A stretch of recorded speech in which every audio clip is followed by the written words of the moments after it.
My sister Vanessa called me screaming that our mother was in emergency surgery, and I needed to rush to the hospital immediately.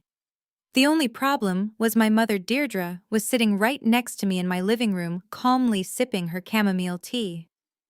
When we arrived at the hospital, what I discovered on that operating table unraveled a web of betrayal so deep it forced me to destroy my sister completely. Before I continue, let me know where you are watching from in the comments and hit subscribe if you have ever had to cut off toxic family members. I am Valerie, and at 31 years old, I work as a forensic accountant for a top-tier audit firm in Atlanta.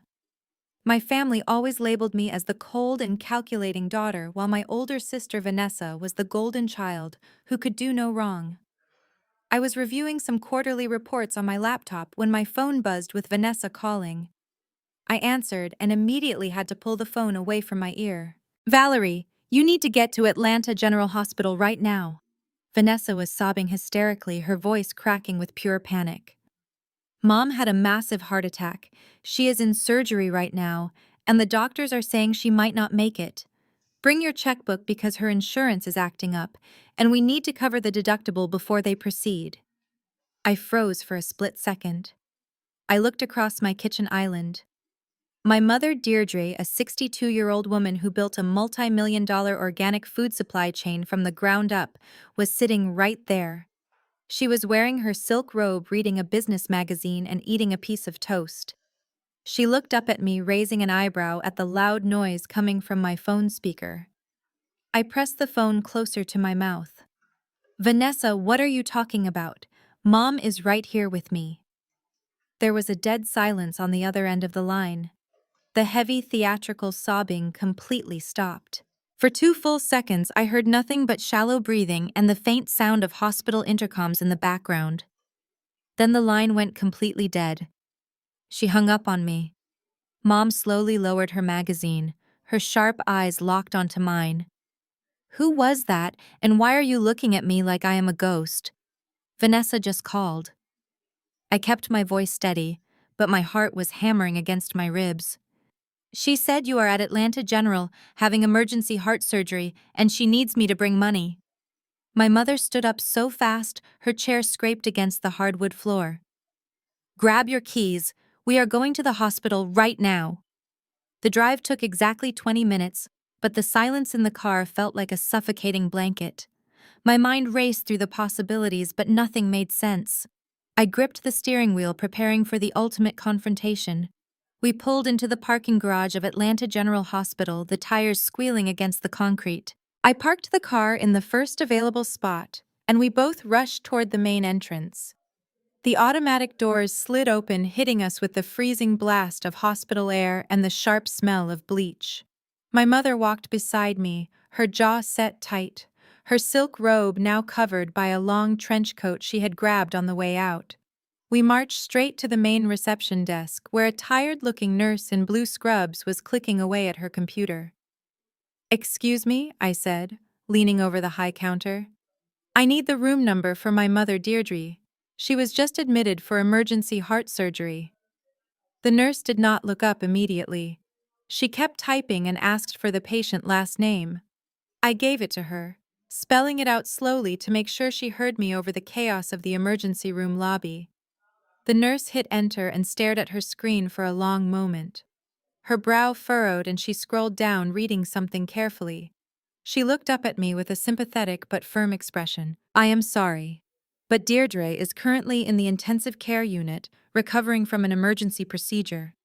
She has been placed in an induced coma to stabilize her heart rate. Per the family instructions, no visitors are allowed at this time." I stared at the nurse, feeling my brain short-circuit. I blinked a few times, trying to process the words "induced coma." I slowly turned my head to look at my mother, who was standing right next to me, very much awake and breathing perfectly fine. "There must be a mistake," I said, leaning closer to the glass partition. "My mother is not in a coma. My sister Vanessa called me 20 minutes ago and said she was here.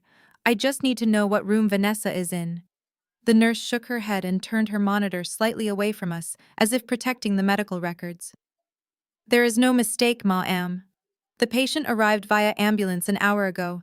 Her daughter Vanessa and her son-in-law Logan are upstairs with her right now. They have provided full medical power of attorney documents to our legal department. They are the only authorized individuals allowed on the ICU floor, and they have explicitly barred any other family members from entry. My mother slammed her hand down on the marble counter. The sound echoed in the quiet waiting area, causing a few people to turn their heads. "What do you mean, medical power of attorney?" My mother demanded, her voice echoing with absolute authority. "I never signed any power of attorney for Vanessa or her husband. Look at me. I am Deirdre. I am standing right in front of you." The nurse finally looked closely at my mother. She looked back at her screen and then back at my mother. Her expression shifted from professional annoyance to genuine confusion. She reached for a stack of printed intake forms on her desk.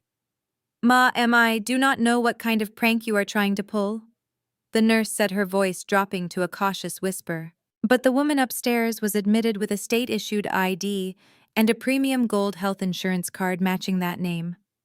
Her daughter signed the surgical consent forms. We have the social security number and the medical history on file. The patient upstairs is Deirdre.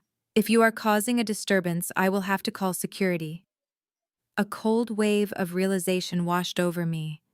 It felt like all the blood drained from my face. I reached into my purse and pulled out my mother's wallet, handing it to her. My mother flipped it open. Her driver license was gone. Her health insurance card was gone. Vanessa had been at the house yesterday for Sunday dinner. She had gone into the master bedroom claiming she needed to use the bathroom. She had stolen the cards right out of my mother's purse. I looked at the nurse and spoke very slowly, articulating every single word. "Listen to me very carefully. The woman in the ICU bed upstairs is an imposter. My sister and her husband have stolen my mother's identity to secure a high-risk surgery. If you do not let us upstairs right now to identify the patient, your hospital is going to be complicit in medical identity theft and insurance fraud." The nurse stared at me, her eyes wide with panic. She picked up her desk phone and hit a speed dial button, asking for the nursing supervisor and hospital security to come to the front desk immediately. The situation was spiraling out of control, but I knew exactly what was happening. Vanessa and Logan were not just lying about an accident. They were using my mother's premium insurance to save someone else, and they had forged legal documents to trap us downstairs. The sheer audacity of it made my blood boil. As an accountant, I dealt with fraud every single day of my life, but seeing my own flesh and blood commit a federal crime so shamelessly was a completely different level of betrayal. Vanessa always thought she was smarter than everyone else because my mother let her get away with murder. Logan always walked around our family gatherings with this smug sense of superiority, acting like he owned everything we built. They thought they had executed the perfect crime. They assumed I would panic and my mother would be too oblivious to check her belongings. They were wrong. I grabbed my mother's arm and pulled her away from the desk toward the restricted elevator banks. We were not going to wait for security to sort out the administrative mess. We were going to walk right into that intensive care unit and tear down the pathetic lie they had built. My mother did not resist. Her usual protective instinct over Vanessa had vanished entirely, replaced by a cold, furious silence. The golden child had finally crossed the point of no return. We bypassed the security desk entirely before the nurse could even pick up her phone again. My mother and I walked onto the main elevator and pressed the button for the fourth-floor intensive care unit. The ride up was dead silent. My mother stared straight ahead, her reflection in the metal doors, looking like a woman preparing for war. The doors slid open to a quiet, sterile hallway lined with private waiting rooms. I spotted them immediately. Vanessa and Logan were sitting in a small alcove near the surgical wing. Vanessa was not crying. She was not hysterical like she was on the phone. She was casually scrolling through her Instagram feed while sipping an iced latte. Logan was leaning back in his chair, tapping away on his expensive tablet, looking completely relaxed. The sheer audacity of their comfort made a hot flash of anger spread through my chest. I marched straight into the alcove. Before Vanessa could even register my presence, I grabbed the sleeve of her designer sweater and yanked her out of her chair. Her iced latte spilled all over the pristine hospital floor. "What is wrong with you?" Vanessa shrieked, stumbling forward. "Get out in the hallway right now," I said, my voice low and dangerous. "Both of you." Logan jumped to his feet, his face instantly turning red. He stepped between me and Vanessa, using his height to try and intimidate me. He pointed a finger directly at my face. "Back off, Valerie," he barked. "You have no right to be up here. This is a restricted floor and my wife is dealing with a severe family trauma." I let out a short, bitter laugh. "Family trauma," I echoed, stepping right into his personal space, refusing to back down. "Whose family, Logan? Because it is certainly not mine." I grabbed Logan by the arm and shoved him toward the main corridor, away from the other waiting families. Vanessa followed behind him, rubbing her arm and looking around frantically to see if anyone was watching. Once we were standing near the vending machines, Logan puffed out his chest and crossed his arms. "You are completely out of your mind." Valerie, Logan sneered, his voice dripping with that familiar condescension he always used against me. "I knew you were jealous of your sister. But coming to a hospital to start a physical altercation while your mother is clinging to life is a new low even for you." I stared at him, marveling at how easily the lies rolled off his tongue. "Where is the insurance card, Vanessa?" I asked, ignoring him completely and locking eyes with my sister. "Where is the ID you stole from Mom yesterday during Sunday dinner?" Vanessa's face went pale for a fraction of a second, but she quickly recovered, putting on her best victim face. "I have no idea what you are talking about, Valerie," she stammered, her eyes darting nervously down the hallway. "Mom was in a horrible car accident this morning. Logan and I rode in the ambulance with her. She gave me her wallet before she lost consciousness. It was a fascinating performance. If I did not know the truth, I might have almost believed her." But before I could dismantle her lie, Logan decided to take control of the situation. He noticed 2 ICU nurses and a security guard walking down the hall toward us. The front desk nurse must have warned them we were coming up. Logan instantly shifted his entire demeanor. The arrogant tech bro vanished and was replaced by the concerned, authoritative white male who expected the world to bend to his narrative. He waved the security guard over with a look of exhausted patience. "Excuse me, Officer," Logan called out, projecting his voice so everyone in the corridor could hear. "Thank goodness you are here. We need this woman removed from the premises immediately." The security guard, a large man with a stern expression, approached us. "What seems to be the problem here, sir?" he asked, looking back and forth between Logan and me. Logan let out a heavy, dramatic sigh and placed a protective arm around Vanessa, who immediately started whimpering on cue. "This is my sister-in-law," Valerie, Logan explained using a soft, patronizing tone. "She has a history of severe mental health issues. She is currently having a manic episode and refuses to take her medication. My mother-in-law is in a medically induced coma down the hall, and Valerie is here having delusions and violently attacking my wife." The nurses exchanged worried glances. The security guard took a step toward me, placing his hand near his radio. "I'm going to have to ask you to step back and come with me," the guard said. It was the classic gaslighting tactic. Logan knew exactly how to weaponize his privilege. He knew that as a tall, well-dressed white man in a crisis situation, people would instinctively view him as the voice of reason and view me, the angry black woman, challenging him as the aggressive threat. He expected the security guard to blindly follow his orders and drag me out of the building. Vanessa peeked out from behind Logan's shoulder, giving me a triumphant little smirk. She thought they had won. She thought they had successfully boxed me out of the situation so they could finish whatever fraudulent paperwork they needed to complete. I did not yell. I did not throw a fit. I simply took a step back and looked at the security guard. "I am not having a manic episode," I said calmly. and I have never been prescribed mental health medication in my life. The man standing in front of you is lying to cover up a felony. Logan scoffed, rolling his eyes at the nurses. See what I mean? He whispered loudly. Pure delusions. Please just escort her out before she hurts someone. The guard reached out to grab my arm, but before his fingers could even brush my sleeve, a sharp, authoritative voice echoed through the hallway, cutting through the tension like a knife. Take your hands off my daughter right now. Everyone froze. Logan spun around. Vanessa let out a genuine gasp of horror.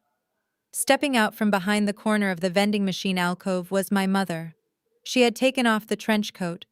She stood there in her elegant silk robe, her arms crossed over her chest, her eyes blazing with a fury I had never seen before. She did not look like a woman in an induced coma. She looked like a queen preparing to execute a traitor. The color completely drained from Logan's face. His smug expression shattered into a million pieces. His mouth opened and closed, but no sound came out. Vanessa stumbled backward, hitting the wall, her hands flying up to cover her mouth. Mom. Vanessa whispered, her voice trembling with absolute terror. The security guard looked at my mother, then looked at Logan, then looked back at my mother. Wait, the guard said, thoroughly confused. Are you Deirdre? I am, my mother said, taking a slow, deliberate step toward Logan. And I would love to know exactly who is lying in that hospital bed under my name, using my insurance, and why this pathetic excuse for a man is telling people I am in a coma. The silence in the hallway was deafening. The nurses backed away, realizing they had just walked into a massive liability nightmare. Logan privilege could not save him now. The reality he tried to fabricate had just crashed directly into the undeniable truth standing right in front of him, and I was ready to watch his entire world burn to the ground. While the security guard was trying to process the fact that the woman supposedly in a coma was standing right in front of him, I did not waste another second. I slipped past the chaos. The nurses were too distracted by my mother demanding answers from Logan to notice me walking further down the restricted ICU corridor. I needed to see exactly who they had put in that bed. I walked quietly along the polished floor, looking at the room numbers. Room 402 had a restricted access sign on the door and a chart hanging outside with the name Deirdre printed boldly at the top. The blinds on the glass window were partially drawn, but there was a gap just wide enough for me to see inside. I stepped up to the glass and peered into the dimly lit room. The steady beeping of a heart monitor echoed faintly through the heavy door. I braced myself, expecting to see a stranger, but the pale face resting on the hospital pillow was horrifyingly familiar. It was Susan. Susan was Logan's biological mother, a woman who lived in a rundown apartment across town, who chain-smoked and had a history of severe cardiovascular issues. I knew for a fact she had been denied health insurance multiple times because of her pre-existing conditions. Logan had been complaining for months at family dinners about her failing health and the astronomical medical bills they could not afford. She looked incredibly fragile, surrounded by wires and tubes. A massive surgical dressing covered her chest, indicating she had just undergone a major operation, an open heart surgery. The pieces of the puzzle slammed together in my mind with terrifying clarity. An open heart procedure of that magnitude at a facility like Atlanta General would easily cost upwards of $400,000. Logan was a failed tech entrepreneur, drowning in debt from his terrible startup ideas. Vanessa spent every dime she had trying to keep up a fake, luxurious lifestyle on social media. They did not have a fraction of the money needed to save Susan, so they decided to steal it from the only person they knew who had premium gold-tier medical coverage. My mother. They committed medical identity theft, a severe federal crime. They checked Susan into the emergency room using my mother's stolen driver license and insurance card. They forged my mother's signature on the admission papers. And because Vanessa was the biological daughter, it was incredibly easy for her to sign off on the surgical consent forms. She claimed medical power of attorney, pushing me out of the picture entirely, so I would not be allowed upstairs to uncover the truth. They planned to have Susan recover under my mother's identity, and then probably claim my mother had miraculously woken up later. I pulled my phone out of my pocket and quickly snapped several photos through the glass, making sure to capture Susan's sleeping face alongside the medical monitor, displaying my mother's name. This was the smoking gun. The concrete proof of a massive insurance fraud scheme. I walked back down the hallway toward the alcove. The scene had escalated while I was gone. Logan was aggressively pointing his finger at the security guard, insisting there was a paperwork glitch, while Vanessa was weeping loudly, trying to grab my mother's arm, begging her to step into a private room to talk. "Do not touch me, Vanessa," my mother growled, slapping her hand away with brutal force. I stepped back into the group, holding my phone tightly. I looked directly at Logan. His eyes darted toward me and then to the phone in my hand. He instantly recognized the cold calculation in my eyes. He knew I had seen her. "How is Susan doing, Logan?" I asked, my voice echoing off the cold hospital walls. The weeping stopped. The arguing stopped. Logan's face went completely slack. All the arrogant privilege he had tried to weaponize just minutes ago evaporated instantly. He looked like a man who had just stepped off a cliff and was waiting to hit the ground. Vanessa let out a choked gasp, covering her mouth with both trembling hands, her eyes wide with sheer panic. "She looks like she made it through the surgery. Just fine." I continued walking slowly toward them, not breaking eye contact with him. "An open heart procedure is incredibly expensive, Logan. I wonder what the federal government and the insurance fraud division will have to say when they find out you billed a $400,000 surgery to my mother's name." The security guard immediately reached for his radio to call the police. The nurses stepped back, horrified, realizing they had been duped into treating an imposter. The trap had officially snapped shut on them, but I knew Logan too well. A cornered rat will always bite, and this was only the beginning of their desperate attempts to save themselves. The silence that followed my accusation was shattered by a sudden piercing wail.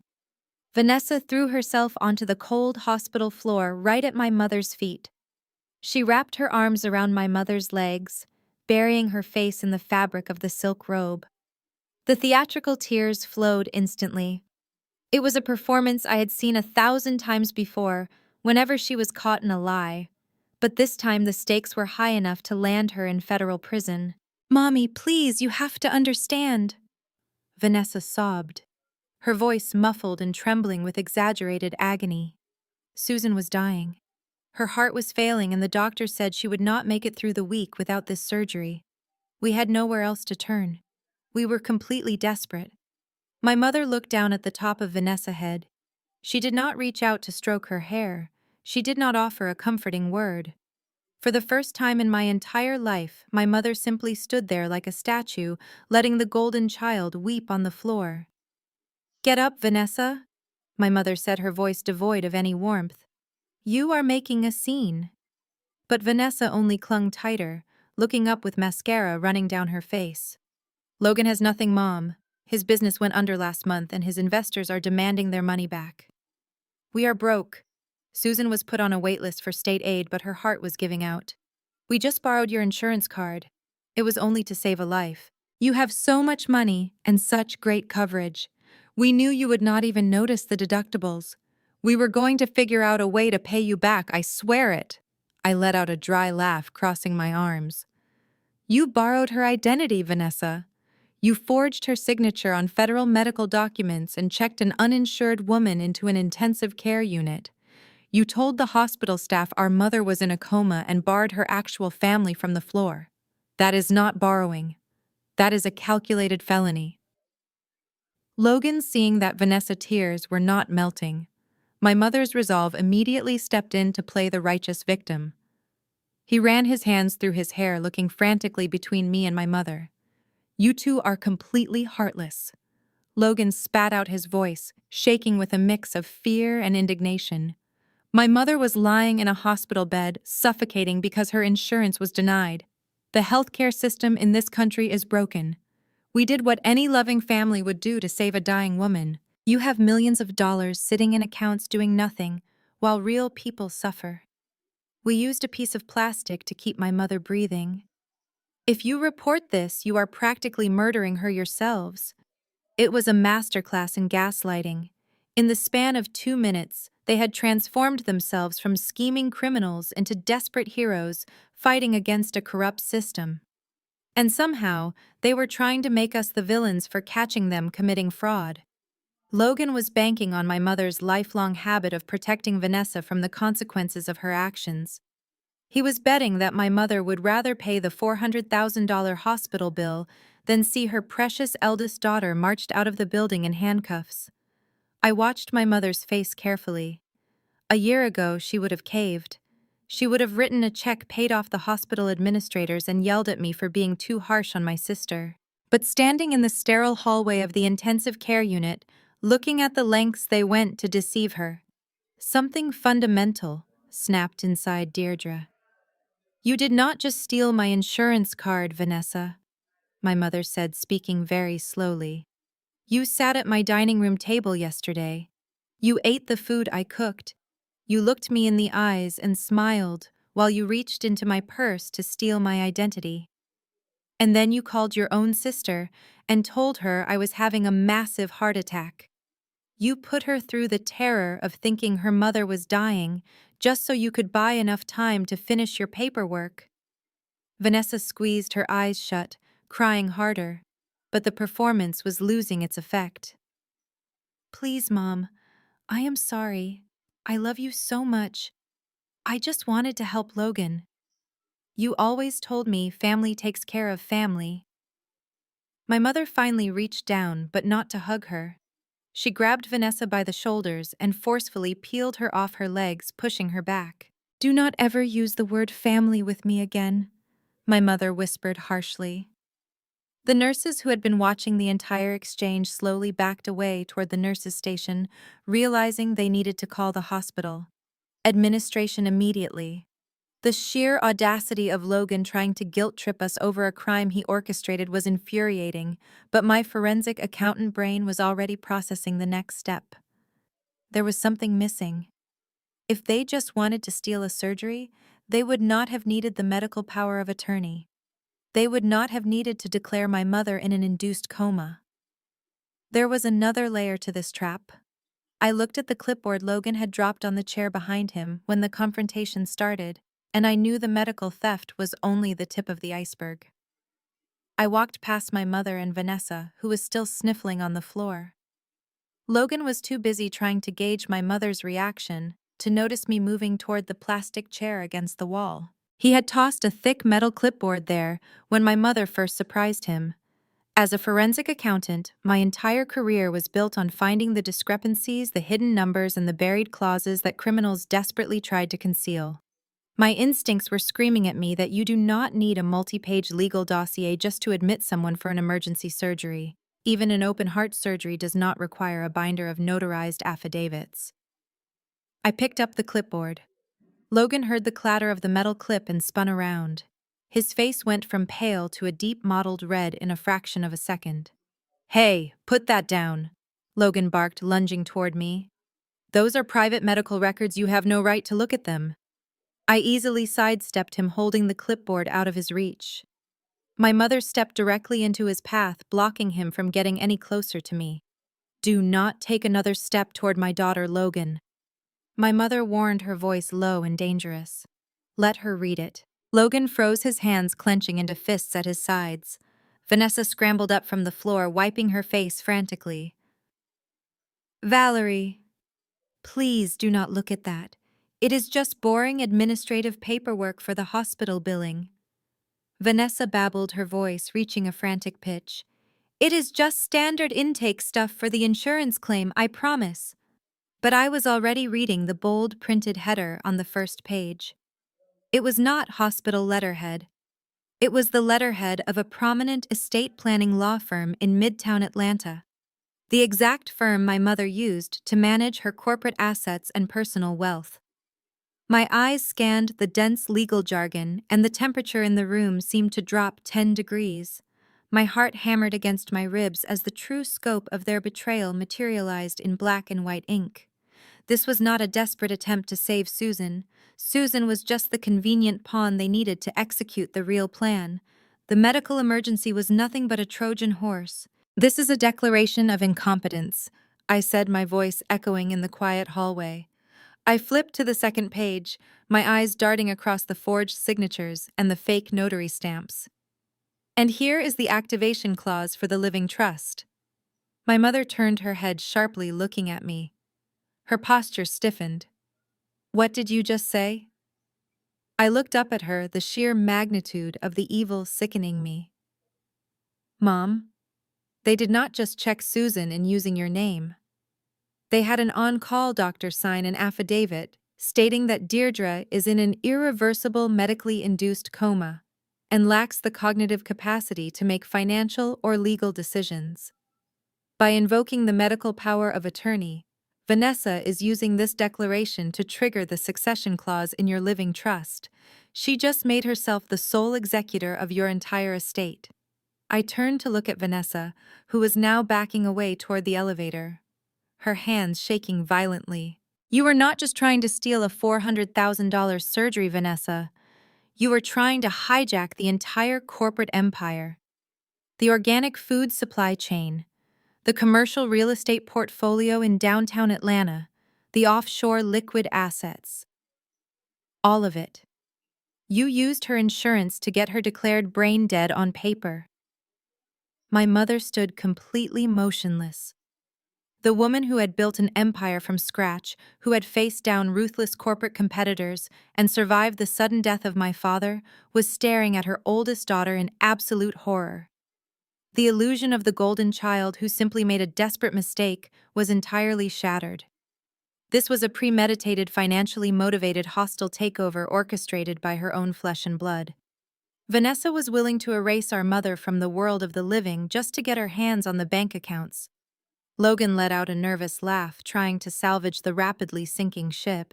"You are overreacting, Valerie," he stammered, adjusting his collar and trying to put his hands in his pockets to hide the shaking. "The hospital required that paperwork to process the insurance claim. It is just a formality. The trust activation was just a precaution in case the surgery complications dragged on. We were protecting the family assets from probate court." "Protecting the assets," I repeated, stepping closer to him, tapping the clipboard hard with my index finger. "You are drowning in debt, Logan. Your tech startup collapsed 6 months ago, and you owe money to private equity firms who do not care about your excuses. I have seen your public financial filings. You are facing a massive bankruptcy and potential fraud charges from your own investors. The moment Vanessa gained control of the trust as your power of attorney, you were going to liquidate the assets to pay off your debts. You were going to drain her retirement accounts. You used your dying mother to get my mother declared legally incompetent so you could steal $15 million. Logan's eyes darted around the hallway looking for an exit. The mask of the entitled tech bro was completely gone, replaced by the panicked stare of a cornered criminal. He knew I had him dead to rights. As an auditor, I did not need to guess. I knew exactly how the flow of money worked. Once these legal documents were filed and the banks were notified, Logan could have started transferring funds within 24 hours. If my mother and I had not shown up to the hospital today by tomorrow morning, half of her empire would have been liquidated and transferred to offshore shell companies. Vanessa started crying again, but this time there was no theatricality to it.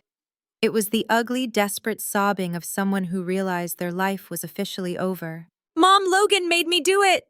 Vanessa cried, pointing a trembling finger at her husband, throwing him under the bus without a second thought. "He said if we did not get the money, we would lose the house and the cars. He said this was the only way to save our family. I did not want to take your company, I swear it." Logan whipped his head around, staring at his wife in pure disbelief. "Excuse me," he hissed, stepping toward her, his face twisting in rage. "You are the one who stole the ID from her purse, you stupid bitch. You are the one who forged the signature on the trust documents because the lawyers needed a blood relative. Do not try to pin this all on me. You were the one picking out yachts online last night." It was a beautiful, pathetic display of dishonor among thieves. The moment the pressure was applied, they instantly turned on each other, tearing each other apart to save themselves. I looked at my mother, expecting her to be devastated by the scene unfolding in front of us. But when I looked at her eyes, there were no tears. There was only a cold, terrifying calculation. "Valerie." My mother said, her voice perfectly calm and devoid of any maternal affection. "Keep those documents. They are evidence of federal wire fraud and conspiracy." Logan lunged forward again, desperate to grab the clipboard to destroy the evidence, but this time the security guard, who had been silently watching the entire exchange, stepped in, grabbing Logan by the shoulder and shoving him back against the wall. "Sir, you need to stand down right now, or I am putting you in handcuffs," the guard ordered, his hand resting on his radio.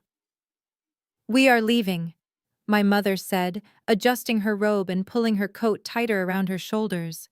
She did not look at Vanessa. She did not look at Logan. She looked directly at me. "Call our corporate lawyers, Valerie. Freeze every single account linked to her name and change the access codes to the corporate headquarters. They want to play dirty with my life. We will see how they handle being buried alive." We turned our backs on them and walked toward the elevators. Vanessa's screams echoed down the hallway, begging my mother to come back, pleading for forgiveness. But the doors slid shut, cutting off the sound of her desperation. The real war had just begun, and I was going to make sure they lost absolutely everything. As the elevator doors were sliding shut to take us away from the intensive care unit, a thick hand suddenly shot between the metal panels, forcing them to violently bounce back open with a loud mechanical beep. Standing in the elevator vestibule, looking completely out of breath, was my mother's younger sister, Aunt Denise, and my Uncle Ray. Behind them were two of my cousins looking around frantically. They had clearly rushed over the moment Vanessa called them earlier with her theatrical crying act. They were the ultimate toxic enablers, the professional freeloaders of our extended family who treated my mother's corporate success like their own personal piggy bank. Aunt Denise pushed past us, not even making eye contact with my mother. She ran straight toward the sound of Vanessa crying down the hall. Uncle Ray and the cousins followed right behind her, leaving a trail of heavy cologne and cheap perfume in their wake. We were forced to step out of the elevator to avoid being trampled by the incoming mob. I knew exactly what was about to happen, and I was not going to let my mother face the ambush alone. We walked back down the corridor, just in time to see Vanessa throwing herself into Aunt Denise's arms, playing the ultimate victim. Vanessa pointed a shaking finger directly at me as soon as I stepped into view. "She is trying to kill her Aunt Denise," Vanessa wailed, burying her face in Denise's shoulder. "Valerie is telling Mom to cancel the insurance claim and call the police. She wants the hospital to throw Logan's mother out on the street while her chest is literally sliced open." Aunt Denise spun around, her face contorted with absolute disgust. She marched right up to me, ignoring my mother entirely. "What is wrong with you, Valerie?" she yelled, her voice echoing off the sterile tile walls. "Your sister is saving a life. You are cold-blooded, just like your father. He only cared about spreadsheets and bank accounts too, and look where it got him. Let her use the damn insurance." The mention of my father felt like a physical slap across the face. My father had been a brilliant financial planner who helped my mother build her organic food empire from a single storefront into a regional powerhouse. He was also the only person who had the courage to tell Denise and Ray to get jobs and stop asking for handouts. When he passed away unexpectedly, the extended family treated his funeral like a payday, celebrating the fact that the strict gatekeeper of the family wealth was gone. They had hated him for holding them accountable, and they hated me for inheriting his analytical mind and taking over his role as the chief financial officer of the company. Uncle Ray chimed in, stepping up beside Denise and adjusting the lapels of a designer jacket that I knew for a fact my mother had paid for last Christmas. He had not held a steady job in 15 years and lived rent-free in a luxury condo owned by my mother's real estate portfolio. "We are a family, Valerie," he said using his deep, booming voice, trying to invoke a sense of religious guilt. "The good Lord says we must share our blessings with those in need. Your mother has more money than she could ever spend in 10 lifetimes. Who cares whose name is on a piece of plastic when a human soul is on the line? You are going to let a woman die over a technicality." I stared at the two of them, marveling at the sheer ignorance and entitlement radiating from their pores. "A technicality," I asked, keeping my voice perfectly level, refusing to give them the emotional reaction they were trying to provoke. "Uncle Ray, it is a federal crime. They forged my mother's signature on legal documents. And they did not just do it to pay a hospital bill. They filed a declaration of incompetence with a probate lawyer. They told the hospital administration that Mom was brain dead. Vanessa used that fake medical emergency to activate the living trust so Logan could liquidate $15 million of her corporate assets to pay off his failed startup debts. I looked at my aunts and uncles, expecting the reality of the situation to finally sink in. I expected them to be shocked by the scale of the betrayal. I expected them to turn around and look at Vanessa in horror for trying to legally erase their sister. Instead, Aunt Denise simply rolled her eyes and crossed her arms. "Oh, please, Valerie." Denise scoffed, waving her hand dismissively in the air. "Vanessa would never do something like that. You are always so dramatic. You are just trying to make her look bad because you have always been jealous of her pretty face and her marriage. She probably just signed whatever the lawyers told her to sign to speed up the hospital admission process. You are twisting her words to protect your precious inheritance." It was a breathtaking display of willful ignorance. That was the true nature of my extended family. They were parasites who survived off my mother's generous guilt, and Vanessa was their absolute favorite because Vanessa always promised them a bigger slice of the pie. My strict accounting policies at the company had cut off their endless supply of no-interest loans and free vacations years ago. They despised me for making them accountable for their own lives. They were perfectly fine with Vanessa stealing the empire because they knew Vanessa was reckless and easy to manipulate. If Logan and Vanessa took control of the trust, the free money would start flowing again. Logan stood in the background, leaning against the wall with a smug smirk returning to his face. His arrogant confidence was slowly rebuilding now that he had an audience of enablers validating his crime. He knew he could rely on the dysfunctional family dynamic to drown out the facts with emotional manipulation. "If you freeze those accounts," Valerie Aunt Denise threatened, taking a step closer into my personal space and pointing a manicured finger at my chest, "you are going to tear this entire family apart forever. You will be responsible for sending your own sister to jail and you will ruin Logan's life. All over some money. You cannot take it with you when you die anyway, so stop acting like a greedy tyrant." I did not flinch. I looked dead into the eyes of the woman who had spent my entire childhood criticizing my grades, my clothes, and my ambition. "You are absolutely right, Denise," I said deliberately, dropping the title of aunt. "I am going to tear this family apart. I am going to freeze every single corporate account. And I am going to report the medical fraud to the federal authorities. But do not stand in this hallway and pretend this is about charity or family values. You do not care about Logan's mother. You do not even like Logan. You just know that if Mom remains in control of her wealth and I am managing the books, you are never getting another free ride." Uncle Ray's face flushed purple with sudden explosive anger. "You disrespectful little brat," he spat, taking a heavy step toward me, raising his voice to intimidate me. "You do not speak to your elders that way.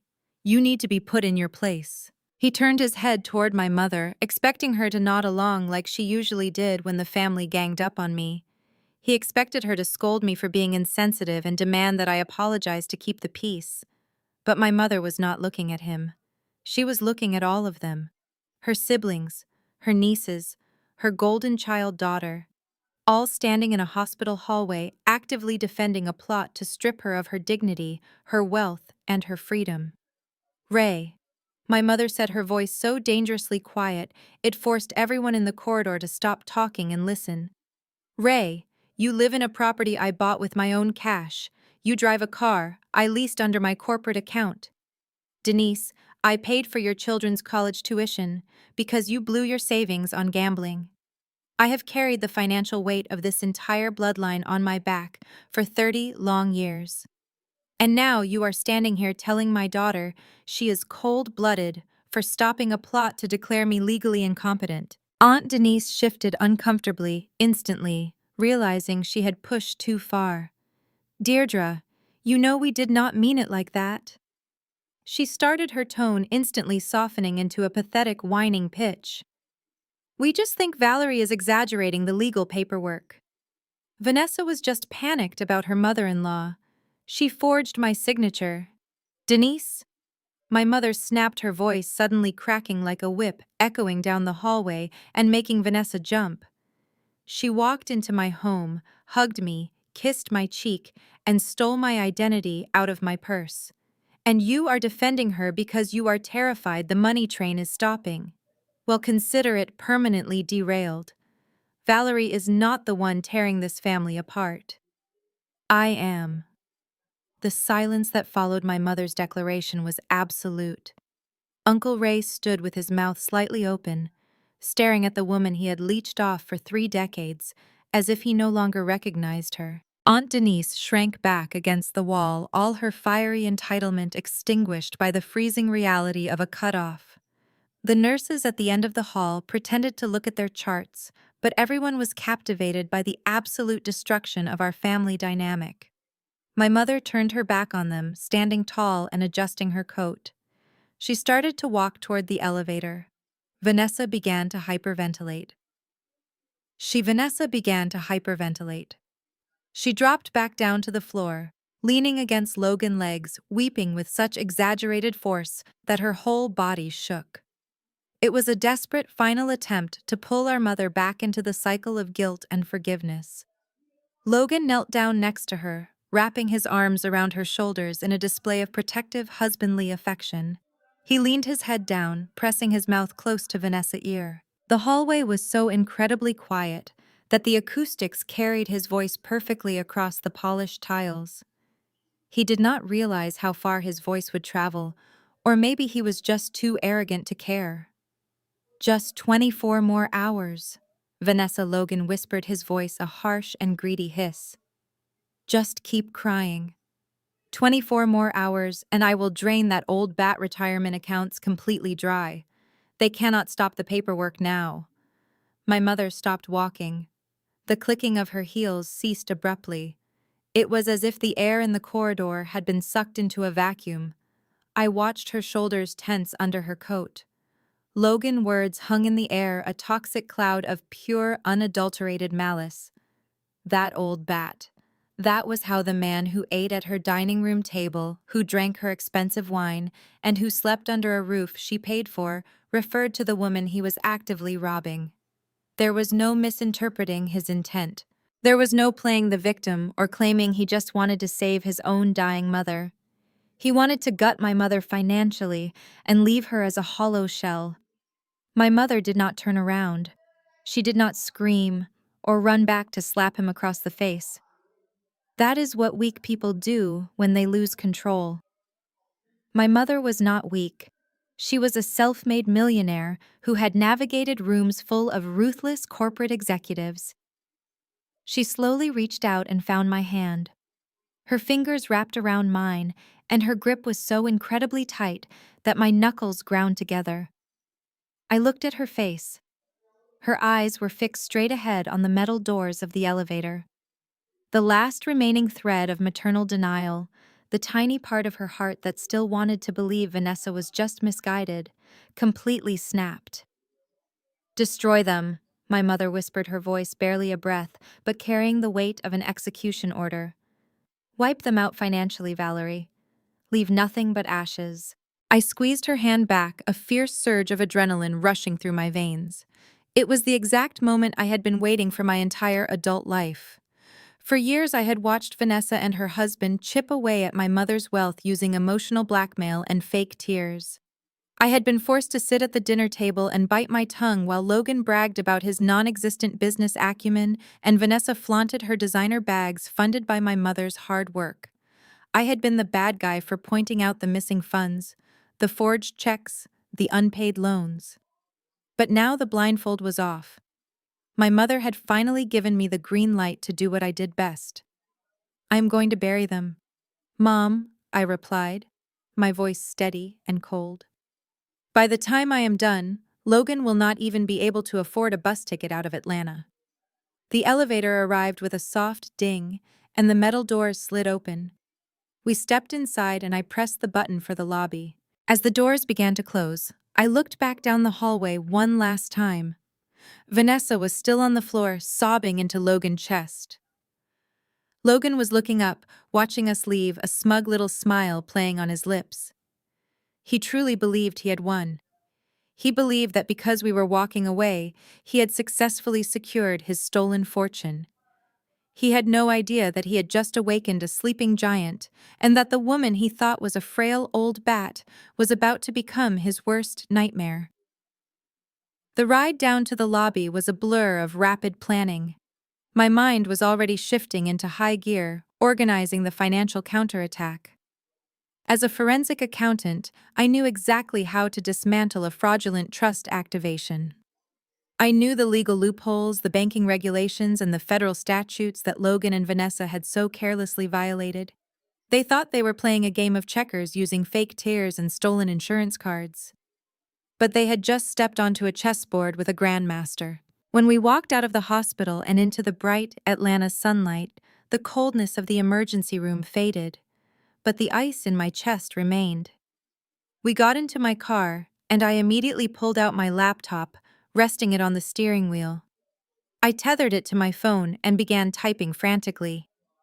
The security protocols on our corporate accounts required dual authentication, and I was the secondary key holder. I bypassed the standard menus and went straight to the emergency lockdown procedures. I flagged every single account associated with my mother's living trust and initiated a total freeze citing suspicious activity and a pending federal fraud investigation. No money was moving in or out without my explicit digital authorization. Next, I opened the employee portal and permanently revoked Vanessa access to the corporate credit cards. I sat in the driver's seat, watching with immense satisfaction as her platinum spending accounts went from active to terminated in a matter of seconds. My mother sat in the passenger seat staring out the window, her expression completely unreadable as she composed a text message to our lead corporate attorney telling him to prepare for a full-scale legal offensive. The real war was not going to be fought with shouting matches in hospital hallways. It was going to be fought with routing numbers, wire transfers, and federal indictments. Logan wanted to orchestrate a hostile takeover, but I was going to show him a corporate massacre. Monday morning arrived with a heavy stillness. I was sitting behind my mahogany desk on the top floor of the corporate headquarters in downtown Atlanta. As the chief financial officer of my mother's empire, I arrived at 6 a.m. to finalize the trap.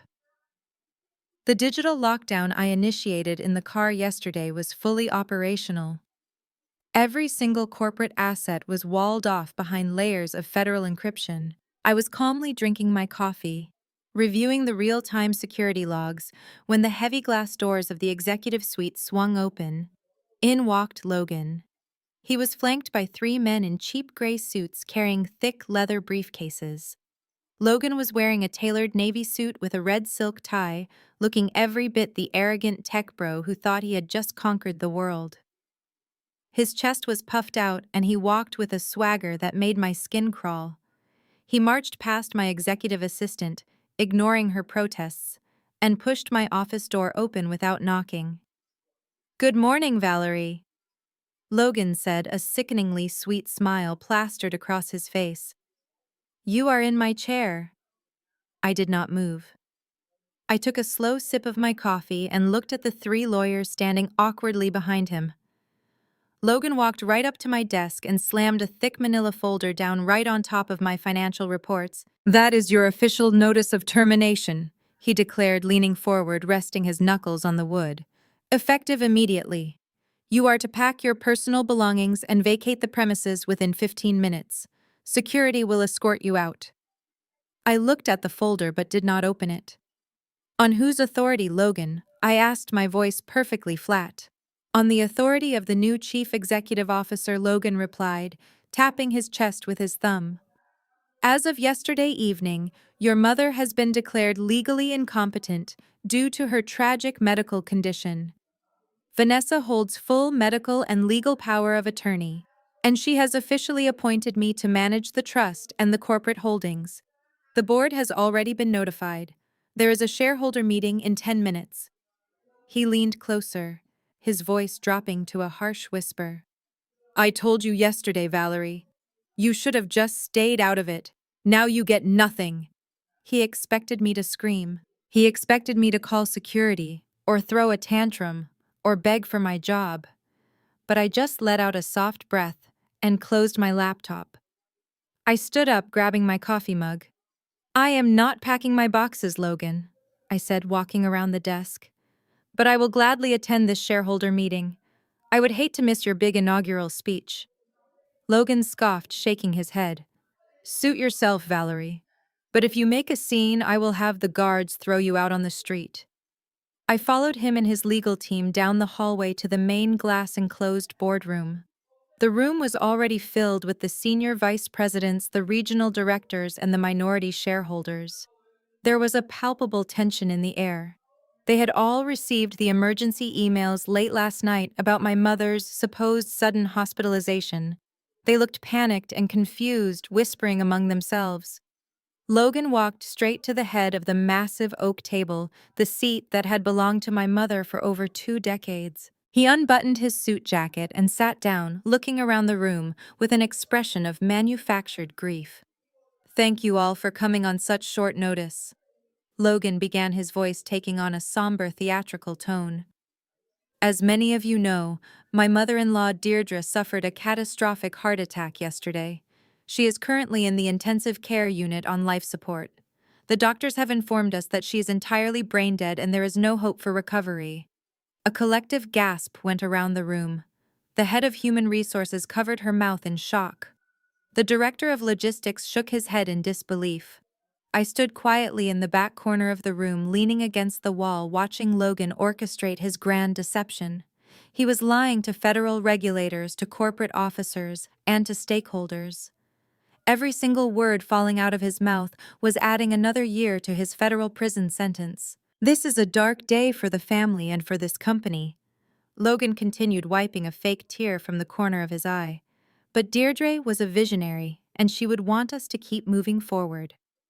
My wife Vanessa is currently at the hospital, sitting by her mother's side. She has legally invoked the living trust and granted me full executive control of the corporation to ensure stability during this transition. One of Logan's lawyers stepped forward, sliding copies of the forged power of attorney and the fake declaration of incompetence across the table for the board to review. Logan sat back, steepling his fingers, trying to look like a seasoned executive. To stabilize our market position and prevent a panic, I am authorizing an immediate restructuring of our liquid assets. Logan announced, his voice growing louder and more confident. I am executing an emergency transfer of $15 million from the corporate reserve accounts into a private holding fund that I manage. This will protect the capital from probate interference. The chief operations officer, an older man who had worked with my mother since the beginning, frowned and raised his hand. $15 million, he asked, his voice laced with suspicion. Logan, that is nearly all of our operational liquidity. We have supply chains to pay. We cannot authorize a transfer of that magnitude without a full board vote and a financial audit. Logan's eyes flashed with irritation. The mask of the grieving son-in-law slipped for a second, revealing the greedy, desperate man underneath. There is no time for a board vote, he snapped, slamming his hand on the table. I am the acting CEO. I have the legal authority to move those funds, and I expect the wire transfers to be processed by the banking division immediately.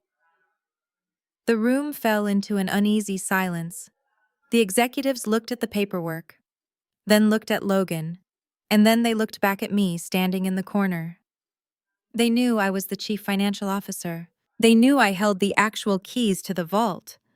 Valerie Logan barked, pointing a finger at me across the room, trying to assert his dominance in front of the board.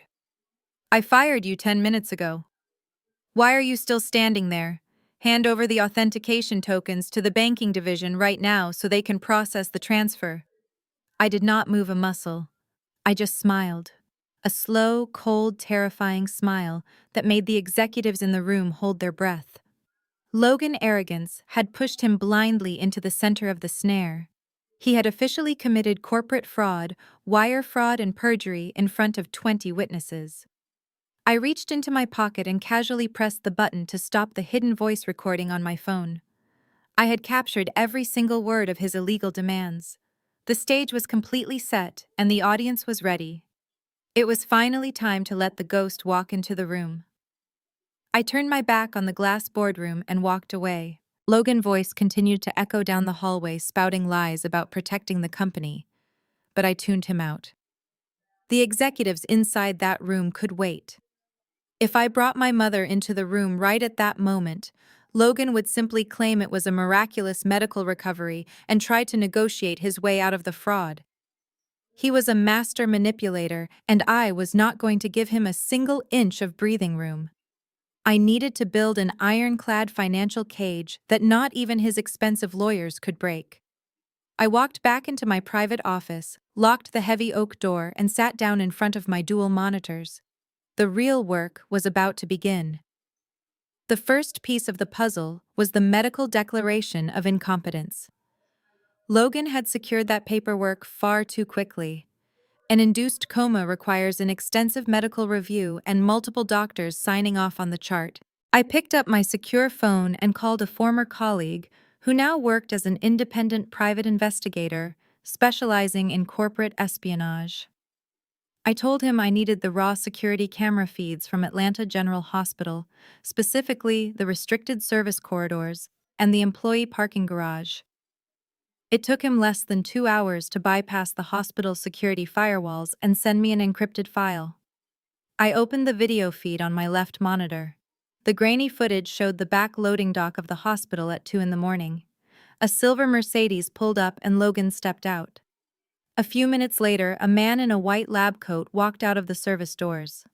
It was the same doctor whose signature was on the incompetence declaration. I watched with cold satisfaction as Logan handed the doctor a thick, padded envelope. The doctor opened it briefly, revealing thick stacks of $100 bills before slipping it into his coat pocket.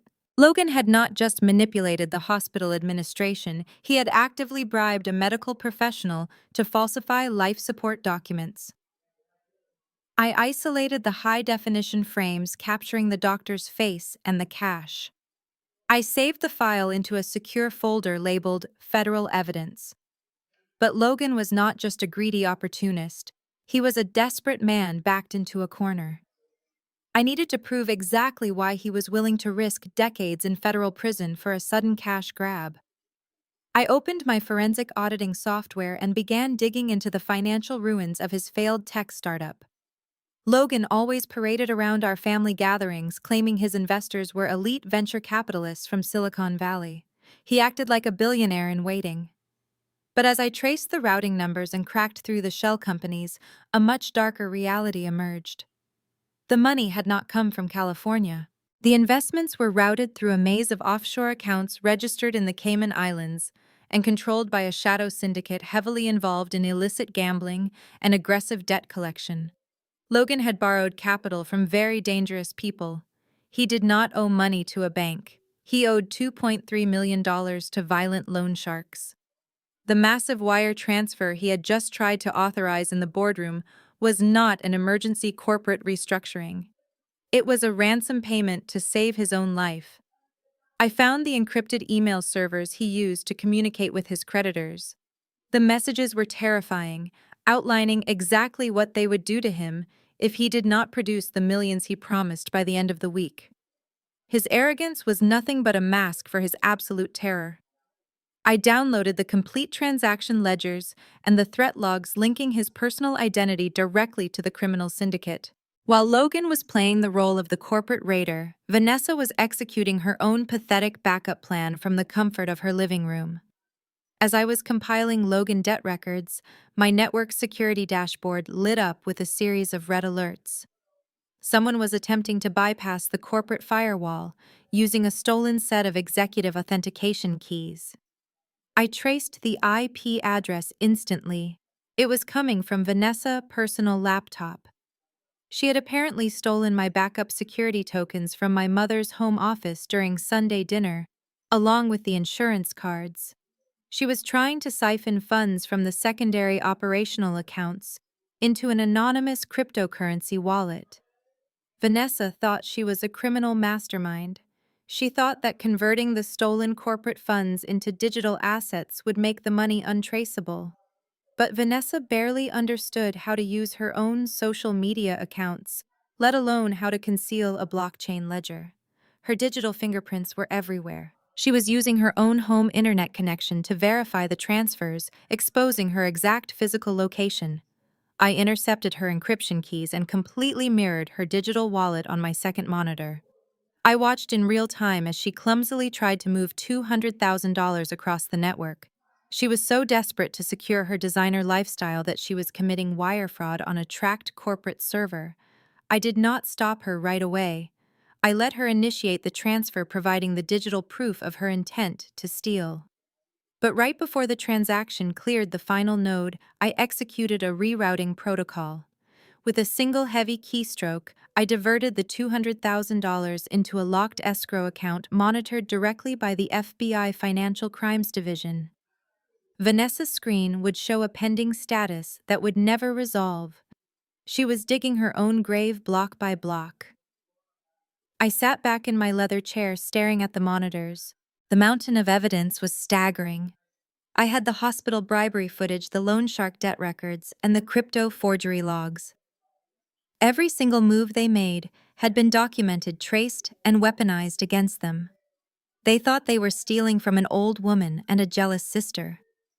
They did not realize they had just handed a forensic accountant the exact ammunition needed to obliterate their entire existence. I picked up my phone and dialed the direct number for my contact at the Federal Bureau of Investigation. The trap was fully loaded, and it was time to lock the doors. I left the corporate headquarters just as the sun was beginning to set over the Atlanta skyline. My mind was racing with the sheer volume of evidence I had just handed over to the federal authorities. But I knew the day was far from over. Logan was a cornered rat, but Vanessa was an entirely different kind of dangerous. She was impulsive and greedy, and now that her crypto transfer had completely stalled, she would be panicking. I knew exactly where she would go. When the digital money stops flowing, thieves always return to the physical source. I drove my car toward the upscale neighborhood where my mother lived. The sprawling brick mansions sat quietly behind wrought iron gates. I parked my car a block away, hidden under the thick canopy of oak trees, and walked the rest of the distance. I bypassed the main gate, using the side security entrance, and slipped through the heavy oak front door without making a single sound. The house was completely dark, except for a faint sliver of light spilling out from the second-floor landing. It was coming from the master suite, my mother's bedroom. I walked up the grand, sweeping staircase, my footsteps completely muffled by the plush carpets. As I got closer, the sounds of frantic destruction echoed down the hallway. Drawers being violently yanked open, hangers crashing onto the hardwood floor, the heavy thud of objects being tossed carelessly aside. I stepped into the doorway of the master suite and leaned against the doorframe. The room was an absolute disaster area. Designer clothes were strewn everywhere, and the expensive bedding had been ripped off the mattress. Standing in the center of my mother's massive walk-in closet was Vanessa. She was wearing dark clothing and had a heavy canvas duffel bag slung over her shoulder. She was frantically tearing down the custom wooden shelving, trying to access the heavy steel wall safe hidden behind the shoe racks. She was sweating and breathing heavily, her perfect blowout completely ruined. "You are making a terrible mess, Vanessa," I said. my voice calm and completely flat in the quiet room. Vanessa let out a sharp shriek and spun around.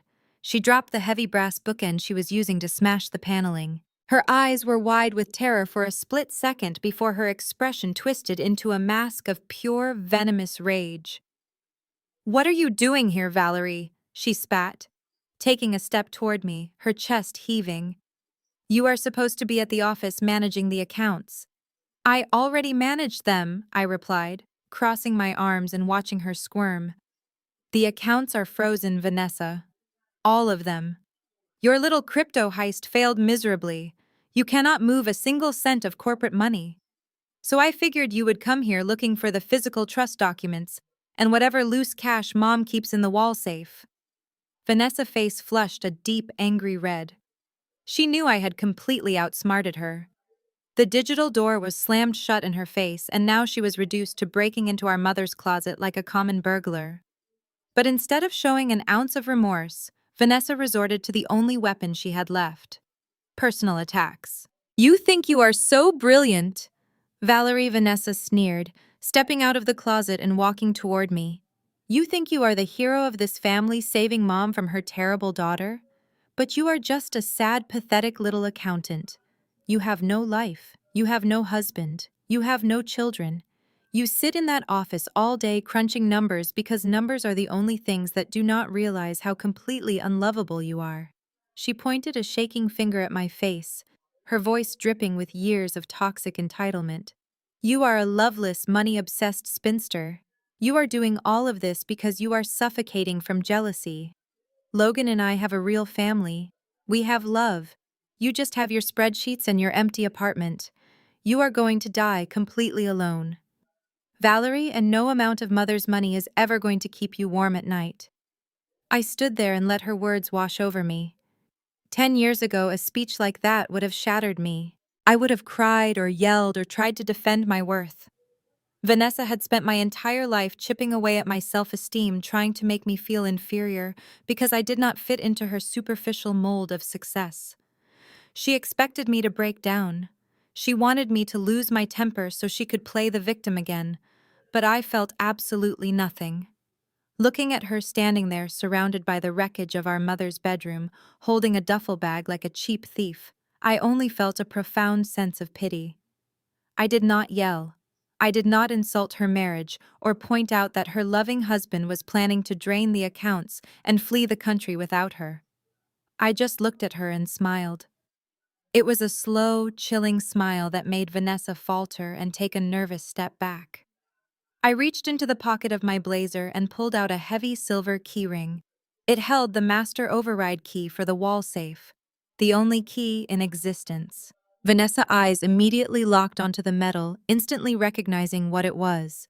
The greed completely overpowered her anger. I held the keys up, letting them jingle in the quiet room. Then I tossed them through the air. They landed right at Vanessa's feet with a heavy metallic clatter. "Be my guest," I said, my voice soft and inviting. "Take it all, Vanessa. Empty the safe, take the jewelry, take the bearer bonds, take the original trust documents, fill your bag." Vanessa stared at the keys on the floor and then looked back up at me, her eyes narrowing with suspicion. She could not comprehend why I was surrendering the vault to her. "What kind of trick is this?" she whispered, her voice trembling slightly. "It is no trick," I said, taking a step back toward the hallway. "You said you needed the money to save your family. So take it. You have the keys, and I am walking out that door. Nobody is going to stop you." I turned my back on her and walked slowly down the hallway, heading for the stairs. I did not look back, but I could hear the exact moment her greed won the battle against her paranoia. I heard the quick scramble of her shoes against the hardwood floor as she snatched the keys up. I heard the heavy click of the safe tumblers sliding into place and the creak of the steel door opening. She thought she had won. She thought she had successfully bullied the weak spinster sister into giving up the fortune. She was probably stuffing the duffel bag with every valuable item she could get her hands on, completely unaware that she had just crossed the final irreversible line. What Vanessa did not know was that the safe was not just a metal box. It was a honeypot. I had anticipated this exact scenario months ago. There was a micro camera embedded in the top shelf of that safe, wired directly to a secure cloud server. The moment she turned that key and opened the door, she triggered a silent alarm that notified the local police department. Vanessa was no longer just a desperate daughter looking for cash. By entering that house without permission and taking items from a locked safe after being explicitly denied access, she was committing a massive federal crime. I walked out the front door and stepped into the cool evening air, pulling my phone out to monitor the live feed. I watched Vanessa greedily grabbing the documents and stuffing her bag. She was sealing her own fate with every single piece of paper she touched. The final act was fast approaching, and Vanessa had no idea that the stage was already set for her complete and total destruction. I walked down the long, paved driveway of my mother's estate, the cool night air biting at my cheeks. I reached my car parked in the shadows of the massive oak trees, but I did not start the engine. Instead, I sat in the driver's seat and pulled out my phone, opening the secure surveillance application I had installed months ago. The screen flickered for a fraction of a second before resolving into a crystal-clear, high-definition live feed of the master closet. The hidden camera was embedded perfectly inside the top molding of the steel safe, providing a sweeping downward view of the entire space. The audio feed was equally flawless, capturing the ragged sound of Vanessa breathing as she stood before the open vault. I watched her hands trembling with a mixture of pure adrenaline and unchecked greed. She reached into the top compartment, pulling out thick velvet boxes. She did not even bother to open them properly. She just snapped the hinges back, dumping my mother's vintage diamond necklaces and heavy gold bangles directly into her canvas duffel bag. The heavy thud of the jewelry hitting the bottom of the bag echoed clearly through the audio receiver in my car. She was muttering to herself as she worked her voice thick with venom and triumph. "Stupid spinster," she whispered, dragging a stack of bearer bonds off the middle shelf. "You always think you are so smart, Valerie. But you just handed me the keys to the kingdom. Mom is going to be a vegetable, and I am going to own every single brick of this house." I sat in the darkness of my car and listened to my sister confess her true motives directly into a federal microphone. She had no idea that the secure cloud server was already packaging her audio files and transmitting them to the same FBI agents who were currently dissecting Logan offshore banking records. She thought she was stealing family heirlooms, but the safe was actually classified as a secure corporate depository. My mother kept the original stamped copies of the living trust, the corporate charter, and the federal tax compliance ledgers in that specific vault. By removing those specific documents from the premises, Vanessa was no longer committing a simple domestic dispute or petty theft. She was actively removing classified corporate assets in a coordinated effort to defraud a registered corporate entity. This elevated her crime from a local misdemeanor straight into a federal felony burglary, carrying a mandatory minimum sentence of 10 years. She reached the bottom shelf where the thick manila envelopes containing the legal trust documents were stored. She grabbed them greedily, her manicured nails digging into the thick paper. She flipped through the pages to verify the signatures, her breathing shallow and fast. "Yes," she hissed under her breath, shoving the papers into her bag right on top of a velvet box holding a pearl necklace. "Logan is going to lose his mind when he sees I got the original copies. We are going to liquidate everything by Friday. We are going to take the offshore accounts and leave that miserable accountant with absolutely nothing." I watched her zip the heavy canvas bag shut. She stood up, adjusting the strap over her shoulder, wiping a bead of sweat from her forehead.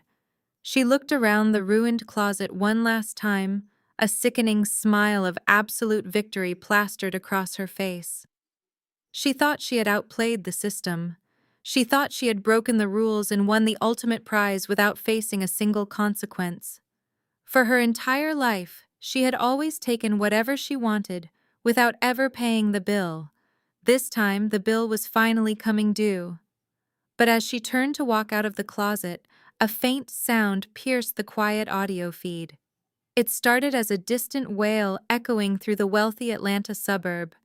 Vanessa froze, her smile instantly dropping. She tilted her head, listening closely. The wail grew louder and sharper, multiplying into a chorus of high-pitched sirens tearing through the night air.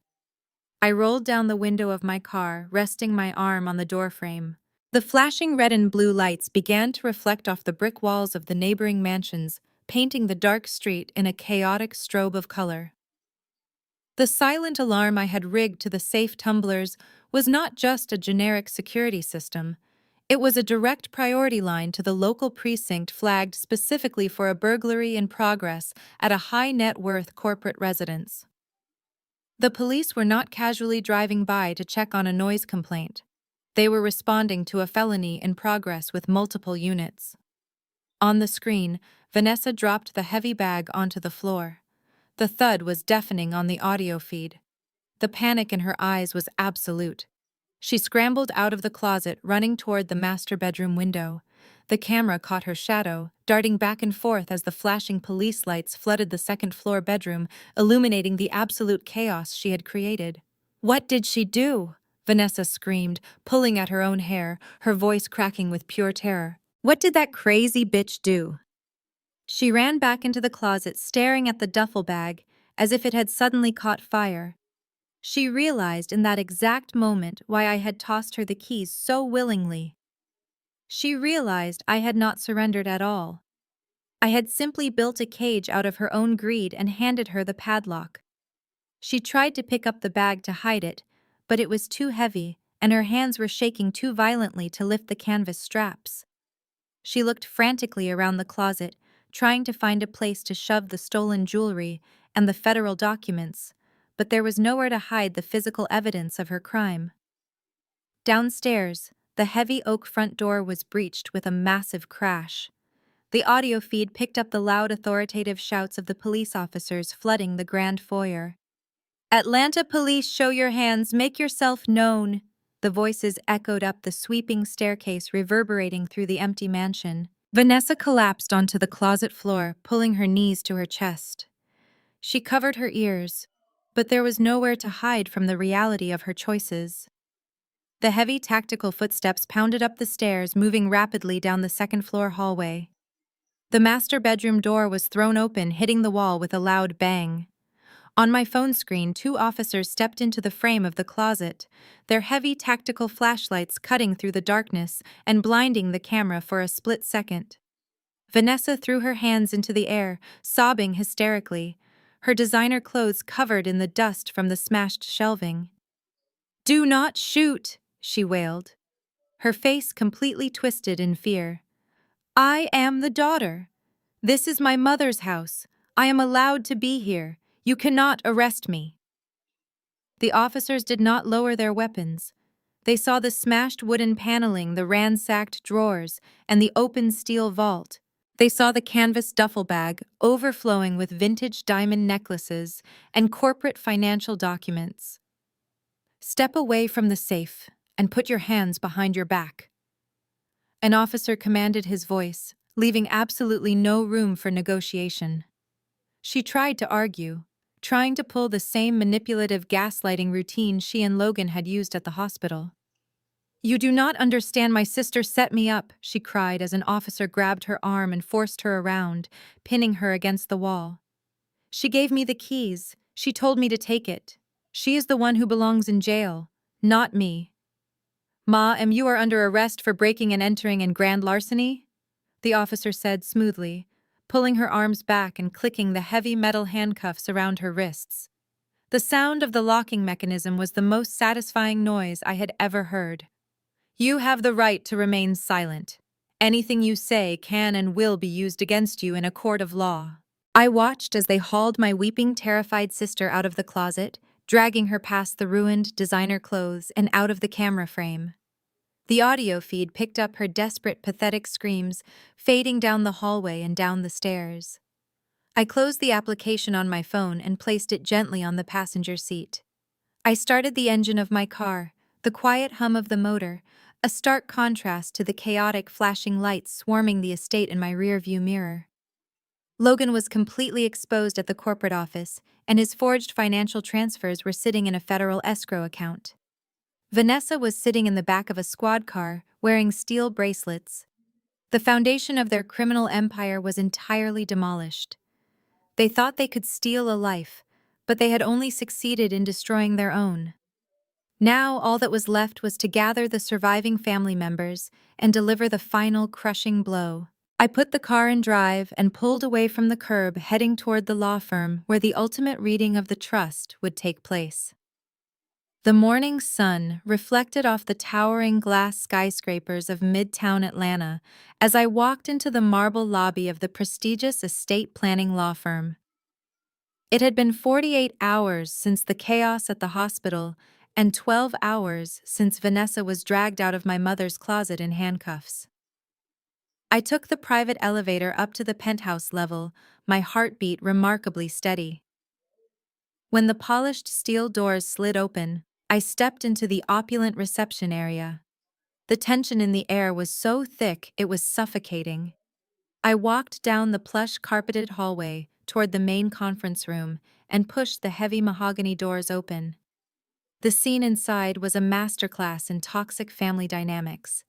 The room was enormous with floor-to-ceiling windows offering a panoramic view of the city, but all the greed inside made it feel incredibly small. Sitting at the head of the massive conference table was Logan. He was wearing a bespoke charcoal suit, looking every bit the arrogant tech CEO he desperately wanted to be. Right next to him was Vanessa. Logan had scrambled overnight to arrange an emergency bail bond to get her out of holding because he absolutely needed her physical signature as the medical power of attorney to finalize the trust transfer. She was dressed to the nines in a black designer dress and oversized sunglasses, trying to hide the exhaustion and the smeared makeup from spending the night in a concrete cell. She wore a long silk scarf draped carefully over her wrists to cover the dark bruises left by the police handcuffs. Her hands were trembling as she clutched a cup of coffee, but she was trying her best to project an aura of untouchable wealth. Lining the sides of the table were the usual suspects. Uncle Ray was wearing his favorite flashy suit, sitting with his arms crossed, looking incredibly pleased with himself. Aunt Denise was flipping through a luxury real estate magazine, already picking out the vacation home she planned to buy with her cut of the inheritance. My cousins were whispering excitedly among themselves, scrolling through expensive cars on their phones. They had all gathered like vultures, waiting for the final carcass to be carved up and distributed. They did not care that my mother was supposedly lying in a hospital bed attached to a ventilator. They only cared about the payout. At the far end of the table sat Mr. Henderson, the senior managing partner of the law firm. He looked deeply uncomfortable, flanked by two junior associates. He had represented my mother's corporate interests for over 2 decades, and seeing her legacy being hijacked by this greedy mob was clearly taking a professional toll on him. He had thick stacks of legal files neatly arranged in front of him, but he kept adjusting his tie nervously. Logan saw me walk in and his arrogant smirk widened. He leaned back in his leather chair, lacing his fingers together. "I am surprised you actually showed up, Valerie." Logan sneered, his voice echoing in the large room. "I thought after your pathetic little stunt at the mansion last night you would be hiding in your apartment. You really thought calling the cops on your own sister would stop this process." Vanessa stiffened at the mention of the mansion, pulling her designer coat tighter around her shoulders. She refused to make eye contact with me, staring blankly at the polished wood table. She knew she was facing felony charges, but Logan had undoubtedly convinced her that once they liquidated the trust they could afford the best defense attorneys in the state to make it all go away. Their entire survival now hinged on this single meeting. I did not respond to his taunts. I simply pulled out a chair opposite of Logan and sat down, resting my hands quietly on the table. Mr. Henderson cleared his throat, adjusting his glasses.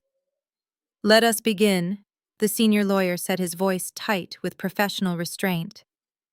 "We are gathered here today to formally review the medical declaration of incompetence regarding Deirdre, and to execute the contingency clauses of her living trust as requested by the acting medical power of attorney Vanessa. Logan leaned forward, slamming a thick bound document onto the center of the table with a loud, echoing thud. It was the corporate liquidation agreement. This is the authorization to begin the immediate sale of the commercial real estate portfolio and the transfer of $15 million in liquid capital to my private holding account. Logan announced, his voice dripping with absolute authority. As Vanessa husband and the newly appointed acting CEO, I am executing these transfers to protect the family assets from unnecessary market volatility while my mother-in-law remains on life support. A murmur of greedy approval rippled down the sides of the table. Uncle Ray leaned forward, licking his lips. "And the family stipends?" Ray asked eagerly. Logan promised that the trust allowances for the extended family would be tripled once the liquidation goes through. Logan waved his hand dismissively, acting like a king granting favors to his loyal subjects. "Everyone will be taken care of, Ray. You will get your payouts by the end of the week. But first, we need Mr. Henderson to countersign the release forms so the banks can process the wire transfers today." I sat perfectly still, watching the absolute delusion unfolding in front of me. They were dividing up an empire that did not belong to them based on a lie they had fabricated out of pure desperation. Logan thought his forged hospital documents were a flawless shield. He thought that because the law firm was legally bound to honor a signed medical directive, he had successfully bypassed my financial lockdown. He believed the power of attorney trumped my role as the chief financial officer. Mr. Henderson looked at the documents on the table and then looked at me, a silent question in his eyes. He knew something was terribly wrong, but his hands were tied by the legal paperwork Logan had aggressively filed the day before. As a fiduciary, Mr. Henderson was required to follow the legal chain of command, and right now Vanessa was holding the pen. Vanessa finally found her voice, though it was shaky and weak. "Just sign the papers, Mr. Henderson," she demanded, picking up a heavy gold pen and tapping it nervously against the wood. "My mother is never waking up from that coma. This is what she would want. She would want her family to be secure, and she would want Logan to run the company." I could not help it. A soft, bitter laugh escaped my lips, breaking the tense silence of the room. It was a laugh completely devoid of humor, echoing off the glass walls. Logan slammed his hand on the table, pointing an angry finger at me. "What is so funny, Valerie?" he barked, his face turning red with sudden fury. "You have lost. The accounts are being drained whether you like it or not. Your little security freeze at the office means nothing now. You have no authority here anymore, so you can either sit quietly and watch us take over, or you can get the hell out of my boardroom." I looked directly into Logan's eyes, the cold calculation in my chest perfectly steady. "You are right, Logan," I said, my voice calm and even. "I do not have the authority to stop a legally binding medical directive, but the person who does have that authority is standing right outside those doors." Logan let out a loud, arrogant bark of laughter, shaking his head as if I had just told the most pathetic joke he had ever heard. "What are you talking about, Valerie?" he asked, leaning back in his chair and gesturing broadly to the empty space behind me. "Are you going to summon a ghost? Are you having another one of your manic episodes?" "Mr. Henderson, please ignore my sister-in-law. Her grief is clearly making her delusional. Just sign the transfer authorization so we can move forward." Mr. Henderson looked down at the documents. He picked up his heavy gold fountain pen. He positioned the nib over the signature line at the bottom of the corporate liquidation agreement. The entire room held its collective breath. Uncle Ray leaned forward so far he was almost out of his chair. Vanessa gripped her coffee cup with white knuckles, her eyes fixated on the pen. But before the ink could even touch the thick parchment paper, the heavy mahogany double doors of the conference room were suddenly pushed open from the outside. They did not just open, they swung inward with such violent force that the brass handles slammed against the interior walls with a deafening crack. Everyone at the table violently flinched. Mr. Henderson dropped his pen. It rolled across the polished wood, leaving a thin trail of black ink across the signature line. Standing in the doorway, perfectly framed by the entrance, was my mother. She was not in a hospital gown. She was not hooked up to a ventilator. She was wearing a sharply tailored power red suit, her hair perfectly styled and her posture radiating an absolute unyielding authority. She looked like a monarch stepping into a room full of treasonous peasants. And she was not alone. Flanking her on either side were 4 men and 2 women wearing dark suits with severe expressions. The gold badges of the Federal Bureau of Investigation Financial Crimes Division were clipped prominently to their belts and lapels. Their presence instantly sucked all the oxygen out of the massive room. The silence that fell over the conference table was absolute. It was a heavy, suffocating quiet, the kind of silence that precedes a massive explosion. Uncle Ray's mouth fell open, his jaw practically unhinged. Aunt Denise dropped her luxury real estate magazine onto the floor and did not even bother to reach for it. My cousins sat frozen perfectly still like deer caught in the headlights of a speeding truck. But the look on Logan's face was the absolute highlight of my entire life. All the smug, arrogant color drained from his cheeks in a fraction of a second, leaving him looking like a sick, pale ghost. His eyes widened to an almost comical degree, darting between my mother and the federal agents. His brain was entirely short-circuiting, completely unable to process the impossible reality standing right in front of him. He had built his entire hostile takeover on a medical document certifying that the woman in the red suit was brain-dead. Vanessa let out a high-pitched, strangled gasp. The coffee cup slipped from her trembling hands and crashed onto the floor, shattering into pieces and splashing dark liquid all over her designer shoes. She shrank back into her leather chair, desperately trying to make herself as small as possible, pulling her scarf tighter over the handcuff bruises on her wrists. She knew exactly who the people in the dark suits were. She had met their colleagues at the mansion the night before. My mother took a slow, deliberate step into the room. Her heels clicked sharply against the marble entryway before she stepped onto the plush carpet. She walked directly toward the head of the table, fixing Logan with a stare so intensely cold it could have frozen the entire city. "Logan," my mother said, her voice perfectly even, but carrying a terrifying weight. "You are sitting in my chair." Logan opened his mouth, but no sound came out. He looked like a fish suffocating on dry land. He looked frantically at Mr. Henderson and then back at my mother, his hands trembling uncontrollably. "This is impossible," he finally managed to whisper, his voice cracking with pure terror. "You are in an induced coma. I saw the medical charts. The hospital said you were never going to wake up." Mr. Henderson, who had been staring at my mother in absolute shock, suddenly stood up from his chair, pushing his legal files aside. "Deirdre," he said, his voice a mixture of profound relief and total confusion. "Thank God you are alive." The medical power of attorney stated, "You had suffered a catastrophic cardiac event." My mother did not break eye contact with Logan. She slowly reached into the pocket of her red blazer and pulled out a crisp, folded piece of paper. She tossed it casually onto the center of the conference table, right on top of Logan's forged liquidation agreement. "I am in perfect health, Arthur," my mother said, addressing Mr. Henderson, but keeping her eyes locked on Logan. "What you are looking at is a massive, coordinated effort to commit medical identity theft and federal wire fraud. The woman lying in that hospital bed is Susan Logan, biological mother." A collective gasp rippled through the room. The freeloading relatives who had just been eager to count their inheritance money were suddenly looking around in sheer panic, realizing they were sitting in the middle of a major federal crime scene. Uncle Ray pushed his chair back away from the table, trying to physically distance himself from Logan and Vanessa.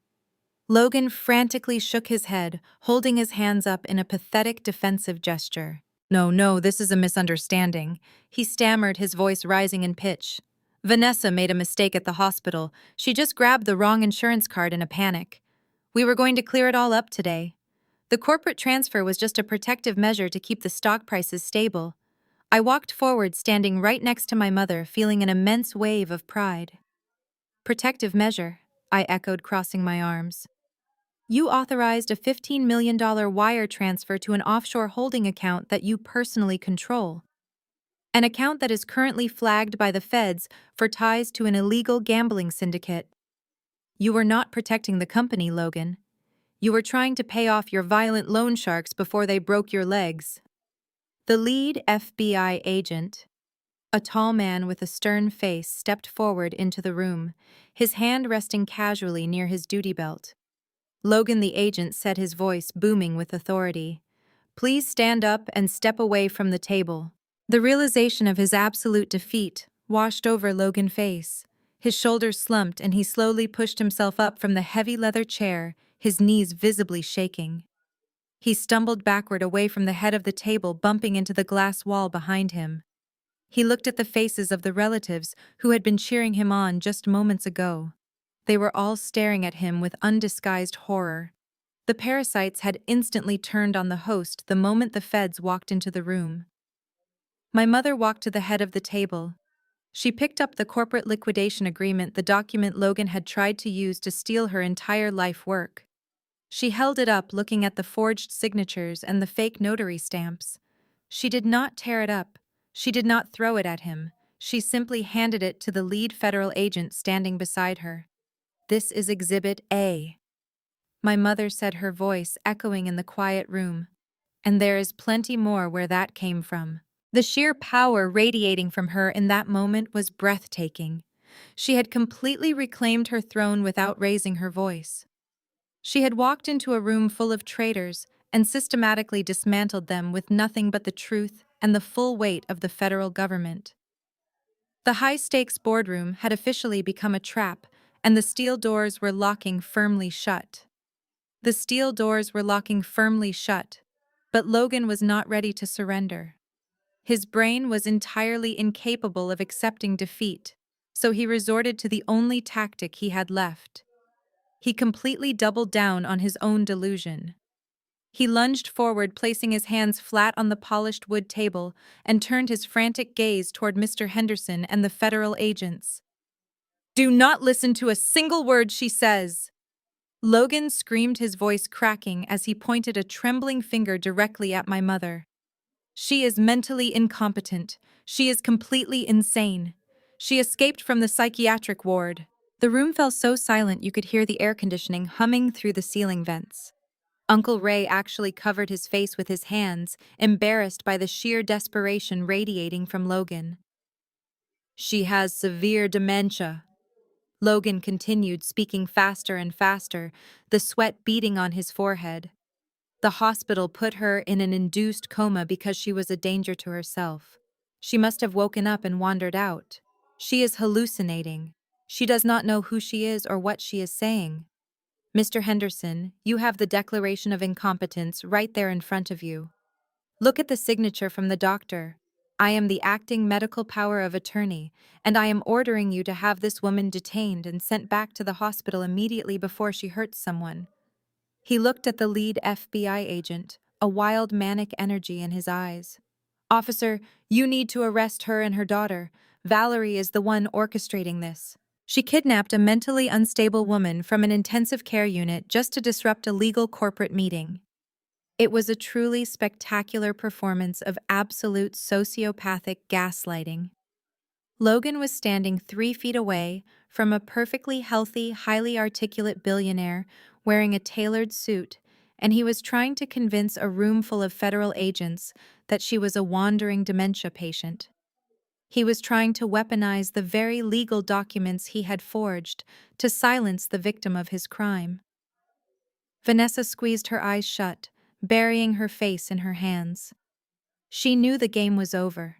She had spent the night in a jail cell, and she understood the absolute reality of federal law enforcement. But Logan was still operating under the arrogant assumption that his privilege and his loud voice could simply override the truth. I did not wait for my mother or the federal agents to respond to his pathetic outburst. I calmly walked forward until I was standing directly across the table from Logan. I unzipped the black leather portfolio I had been carrying under my arm. "You are absolutely right about one thing, Logan," I said, my voice cutting through his manic rambling like a razor blade. "There is a woman lying in a hospital bed at Atlanta General, and she is currently recovering from a very severe cardiovascular trauma." I pulled a thick stack of medical files out of my portfolio and tossed them onto the table. They landed with a heavy slap, right next to Mr. Henderson. "But the woman in room 402 is not my mother." I continued, keeping my eyes locked on Logan as his face went completely pale. "The woman in that bed is Susan, your biological mother, Logan." Mr. Henderson reached out with a trembling hand and pulled the medical files toward him. He flipped open the cover page, his eyes scanning the admission records, the surgical consent forms, and the insurance billing codes. "Your mother has a history of severe heart disease and no health insurance," I said, projecting my voice so every single greedy relative in that room could hear exactly how pathetic Logan truly was. She needed an open heart surgery that she absolutely could not afford. "So yesterday morning, you and Vanessa stole my mother's identification and her premium health insurance card. You admitted Susan into the emergency room under the name Deirdre. You forged my mother's signature on the admission forms." Logan stumbled back another step, shaking his head rapidly. "No, that is a lie," he whispered, but his voice had lost all of its power. I reached into the portfolio again and pulled out the 8x10 glossy photographs I had printed that morning. I threw them across the table. They slid across the polished wood, stopping right in front of Uncle Ray and Aunt Denise. The photos clearly showed Susan sleeping in the hospital bed with the surgical dressing on her chest right next to the medical monitor displaying my mother's name. Aunt Denise let out a sharp gasp, covering her mouth in horror. Uncle Ray stared at the photographs, his eyes wide with disbelief. The physical evidence was undeniable. "You did not just steal a surgery, Logan," I said, stepping closer to the edge of the table. "The procedure Susan underwent costs roughly $400,000, and you directed the hospital administration to bill that entire amount directly to my mother's insurance provider and the federal Medicare program." Mr. Henderson took off his glasses, rubbing his temples. "Dear God," he whispered, looking at Logan with absolute disgust. "That is medical identity theft. It is worse than that," Mr. Henderson, the lead FBI agent, said, stepping forward and picking up the forged medical billing documents. "By actively defrauding a federal healthcare program for financial gain across state lines, you have committed severe Medicare fraud." I looked at Logan, watching the last remaining shreds of his arrogant ego completely dissolve. He looked like a hollow shell of a man. "Medicare fraud is a federal offense." "Logan," I said, delivering the final devastating blow, "it carries a mandatory minimum sentence of 10 years in a federal penitentiary. You thought you were brilliant by using a fake medical emergency to declare my mother incompetent so you could steal her corporate empire. But you were so blinded by your own greed that you forgot one very simple fact. When you steal from the federal government, they do not send a hospital billing department after you. They send the FBI." Logan's legs finally gave out. He collapsed back into his leather chair, his mouth hanging open, unable to form a single word. He looked at Vanessa, hoping she would say something to save him, but she was just quietly sobbing into her hands, terrified of the federal agents surrounding them. My mother stood at the head of the table, watching the man who had tried to erase her entire existence crumble into a pathetic heap. She did not look angry anymore. She just looked completely bored. "You played a very dangerous game, Logan," my mother said, her voice perfectly calm. "And you lost absolutely everything." Logan slumped entirely in his chair, his chest heaving with panicked breaths. But the sheer terror radiating from him suddenly seemed to spark a desperate fire inside Vanessa. She had spent the entire morning being treated like a criminal, but she still believed she held the ultimate trump card. She suddenly stood up, her chair scraping loudly against the marble floor, and slammed her hands down on the polished wood. "You are bluffing!" Vanessa shrieked, her voice echoing violently through the conference room. She reached across the table and snatched the heavy stack of legal documents she and Logan had brought with them. She held them up, waving them frantically in the air, as if they were a magical shield that could repel the federal agents standing in the room. "It does not matter what you say, Valerie," Vanessa sneered, a twisted, arrogant smile spreading across her tear-stained face. "You are too late. You can bring all the federal agents in the world, but it changes absolutely nothing. I am the medical power of attorney and I already signed the asset transfer. The trust is mine. The money is mine. I filed the paperwork with the bank this morning before we even got to this stupid meeting." She looked at my mother, her eyes burning with a lifetime of jealous resentment. "You can walk in here wearing your expensive suits and act like you own the world, Mom. But I beat you. I own the commercial real estate. I own the supply chain. You have nothing left." The room was dead silent. Uncle Ray and Aunt Denny stared at Vanessa, their eyes darting nervously toward the FBI agents, expecting them to immediately tackle her to the ground. But the agents did not move. They just stood there watching the pathetic display with cold professional detachment. Mr. Henderson, the senior lawyer, looked at the papers in Vanessa's hands and let out a long, exhausted sigh. I did not yell. I did not flinch. I simply walked over to Mr. Henderson and gently took the corporate liquidation agreement out of his hands. I looked at Vanessa, who was still breathing heavily, gripping her forged documents like a lifeline. "You signed the asset transfer?" I repeated, my voice completely ice-cold, cutting through her hysterical delusion. "Yes, I did," Vanessa spat back, her chin raised in defiance. "I signed every single line. The $15 million is already clearing into our holding account." I let out a soft, chilling laugh. "You really should have paid more attention when Dad tried to teach you how to read a financial ledger, Vanessa." I flipped open the document in my hands and pointed to the bold heading at the very top of the page. "You signed the 2018 Revocable Trust," I said, my words dropping into the quiet room like heavy stones. "You broke into Mom's safe last night and stole the original copies of the old estate plan. You used those documents to prove to the bank that you had the authority to liquidate the assets." Vanessa frowned, her twisted smile faltering for a fraction of a second. "So what?" she snapped. "A trust is a trust." "No, it is not," I replied, taking a slow, deliberate step toward her. "A revocable trust can be altered or dissolved by the grantor at any time. And because you and Logan are too lazy to actually do your research, you had no idea that Mom completely restructured her entire financial portfolio last year." I reached into my leather portfolio one last time and pulled out a single sheet of heavy embossed paper. I slid it across the table until it stopped right in front of Vanessa, trembling hands. "Last November, Mom converted the entire estate into an irrevocable trust," I explained, watching the realization slowly begin to dawn on her face. "An irrevocable trust cannot be modified, amended, or terminated without the permission of the grantor beneficiaries. Not even Mom herself can just sign the assets away on a whim. And a medical power of attorney certainly does not grant you the legal authority to liquidate an irrevocable corporate entity." The heavy silence in the boardroom was suddenly broken by a sharp gasp from Logan. His head snapped up, his eyes wide with renewed horror. He actually understood financial law and he knew exactly what I had just revealed. "The documents you stole from the safe were completely legally void," I continued, my voice rising slightly to ensure every single word registered in her stubborn mind. "They were outdated, useless pieces of paper.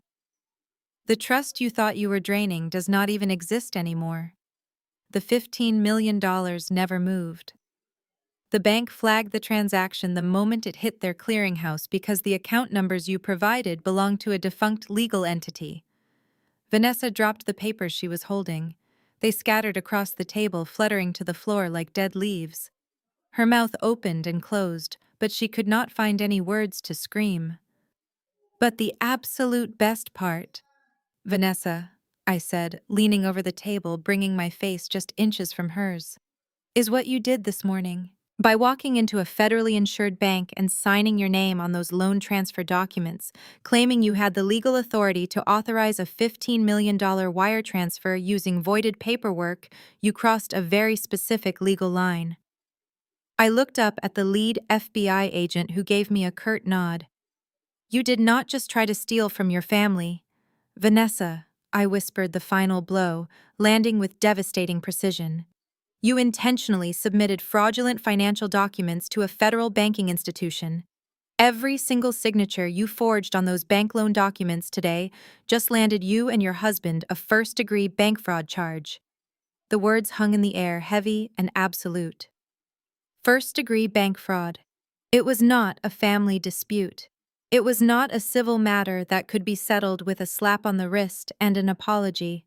It was a federal crime with federal sentencing guidelines. You are looking at 20 years in a federal penitentiary, I said, stepping back and folding my arms. And unlike Mom, I am not going to pay for your defense attorneys. Vanessa's knees buckled. She collapsed into her chair, letting out a sound that was half scream and half sob. She buried her face in her arms, the silk scarf slipping down to reveal the dark bruises on her wrists, a grim preview of the chains she would be wearing for the rest of her life. Logan was completely catatonic, staring blankly at the far wall, his entire fake empire reduced to ashes in a matter of minutes. The takedown was absolute, and the massive payoff I had engineered was finally complete. They had tried to bury my mother alive to steal her crown, but they had only succeeded in digging their own federal graves. The lead FBI agent stepped forward, pulling a pair of heavy steel handcuffs from his belt. Logan and Vanessa, you are both under arrest for conspiracy to commit wire fraud, bank fraud, and medical identity theft. The agent's voice was steady and practiced as he began to recite the Miranda rights echoing off the glass walls of the boardroom. You have the right to remain silent. Anything you say can and will be used against you in a court of law. Vanessa just sat there, paralyzed, her designer sunglasses slipping off her face and clattering onto the floor. But the reality of the handcuffs suddenly snapped Logan out of his catatonic state. The arrogant tech bro who had spent his entire adult life talking his way out of consequences finally realized that his privilege could not save him from the federal government. He looked at the heavy mahogany double doors that my mother had left wide open. He made a split-second decision driven entirely by pure cowardly instinct. Logan shoved his heavy leather chair backwards, sending it crashing into Uncle Ray's knees. He scrambled to his feet and lunged toward the exit, desperately trying to make a run for it. He did not even look back at his wife. But Logan was a soft man who spent his days typing on a tablet, while the federal agents were highly trained professionals. He barely made it 3 steps past the edge of the conference table before 2 agents closed the distance. One of them grabbed Logan by the shoulder, spinning him around, while the other swept his legs out from under him. Logan hit the polished mahogany floor with a sickening thud, the breath completely knocked out of his lungs. His expensive charcoal suit jacket tore at the seam as an agent drove a knee into his back, pinning him to the ground. Logan began to thrash around like a wild animal, his face pressed hard against the wood. Wait! Wait! You do not understand! Logan screamed, his voice cracking in sheer panic. It was not my idea. It was her. He twisted his neck, pointing a desperate, shaking finger at Vanessa, who was watching him in absolute horror. She forced me to do it. This crazy bitch made me do it all. She stole the insurance card. She forged the signatures. She is the one who wanted to steal the company. I tried to stop her. It was the ultimate display of his true character. The man who had just stood at the head of the table, acting like a powerful CEO, protecting the family legacy, was now crying on the floor, begging for mercy, and throwing his own wife to the wolves to save his own skin. Vanessa stared at him, the betrayal hitting her harder than the federal charges. He had manipulated her, fed her greed, and promised her a life of unimaginable wealth, but the second the ship started sinking, he used her as a human shield. The agents ignored his pathetic whining, snapping the handcuffs onto his wrists and hauling him up to his feet. Seeing Logan turn on her so violently broke the last remaining piece of Vanessa manufactured reality. She realized she was completely alone, facing decades in prison with a husband who hated her and a family she had tried to destroy. She slipped out of her chair, her legs too weak to support her. She dropped to her knees on the plush carpet, ignoring the federal agent standing right next to her. She crawled across the floor, her designer dress tangling around her legs, the tears streaming down her face, ruining whatever was left of her makeup. She crawled all the way to the head of the table, stopping right at my mother's feet. "Mommy, please!" Vanessa sobbed, her voice regressing into the desperate plea of a terrified child. "Mommy, I am so sorry. Please do not let them take me away." I was confused. Logan manipulated me. He said we were going to lose everything. "Please, Mommy, you have to forgive me. You are the only one who can stop this. Just tell them it was a misunderstanding. I will give it all back. I promise." The entire room watched the golden child. The woman who had spent 35 years being pampered and protected, begging for her life on the floor. Uncle Ray and Aunt Denise looked away, unable to stomach the pathetic sight of the niece they had championed just minutes before. My mother stood perfectly still, looking down at the weeping woman, clinging to the hem of her red suit. For decades, my mother had always yielded to those tears. She had paid off Vanessa credit cards, she had bought her cars, and she had made endless excuses for her toxic behavior. But the well of maternal forgiveness had officially run completely dry. My mother slowly reached down. She did not stroke Vanessa's hair or offer a comforting embrace. She placed her index finger under Vanessa's chin and firmly lifted her face up, forcing Vanessa to look her directly in the eyes. Vanessa whimpered, searching my mother's face for any sign of the unconditional love she had abused for so long. But there was nothing there. My mother's eyes were as cold and unforgiving as solid ice. "I only have one daughter," my mother said, her voice low, steady, and ringing with absolute finality. "And she is standing right beside me." Vanessa let out a choked gasp, the words hitting her like physical blows.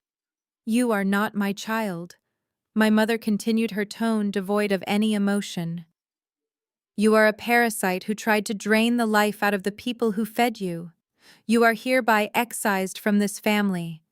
You will never speak to me again. You will never contact your sister again. You are nothing to us now." My mother let go of Vanessa's chin and stepped back. Vanessa collapsed, entirely burying her face in the carpet and letting out a long, agonizing wail of pure despair. The federal agent stepped forward, pulling her up by her arms and marching her out of the conference room right behind Logan. The heavy mahogany doors closed behind them, sealing their fate and cutting off the sound of their pathetic sobbing. The silence left in the wake of their departure was deafening. I turned to look at the extended family sitting along the sides of the table. Uncle Ray, Aunt Denise, and the cousins were sitting frozen stiff, terrified to even breathe too loudly. They had come to this meeting expecting a massive payday, but instead they had witnessed a brutal corporate execution. They knew they were next on the chopping block. My mother walked over to her chair at the head of the table and sat down, smoothing the skirt of her suit. She looked at Mr. Henderson, who was still pale and shaking slightly. "Arthur," my mother said calmly, "please draft the new beneficiary amendments. Any relative sitting at this table who receives a trust allowance is permanently cut off, effective immediately." Uncle Ray opened his mouth to protest, but the cold glare from my mother shut him up instantly. Nobody dared to ask for a single dime. They quietly gathered their coats and practically ran out of the room, terrified that I might find a way to audit their past expenses and send them to prison too. The justice system moved surprisingly fast when the evidence was that overwhelming. 6 months later, Logan stood in a federal courtroom and received a 12-year sentence for first-degree bank fraud and medical identity theft. He cried during his sentencing, blaming everyone but himself. Vanessa accepted a plea deal and was sentenced to 8 years in a minimum security federal prison. Her days of designer clothes and luxury vacations were replaced by a standard issue uniform and a concrete cell. As for the corporate empire, it only grew stronger. My mother officially stepped down as CEO 3 months after the arrests, deciding she finally wanted to enjoy the peaceful retirement she had earned. She handed the reins entirely over to me. I took over the empire not just as the chief financial officer, but as the sole executive director. I purged the company of any toxic executives who had sympathized with Logan and streamlined our operations to unprecedented heights. The empire was safe, and more importantly, our lives were finally peaceful. The toxic cloud that had hovered over our family for decades was permanently gone.